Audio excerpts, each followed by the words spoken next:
आहे की या मंदिराबद्दल मी पूर्वीपासून मला माहिती होती, परंतु इथे यायची इच्छा होती आणि आज शक्तिपीठ आणि इथे येऊन दर्शन घेतलं.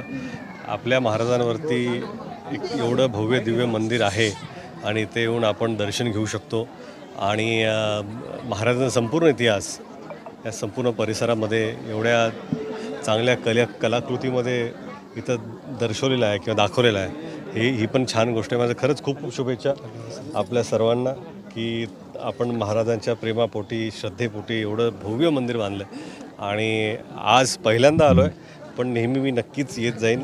कारण इथं येऊन महाराजांच्या चरणी आपलं मस्तक ठेवून एक ऊर्जा मिळते आणि मला वाटतं हे ऊर्जा देण्याचंच एक स्थान आहे.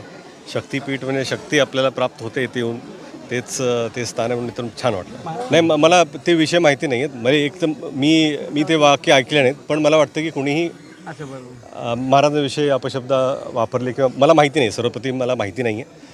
पण तुम्ही जर असं म्हणत असाल की जर महाराजांविषयी असे अपशब्द कोणी वापरते ते कधीच खपून घेतले जाणार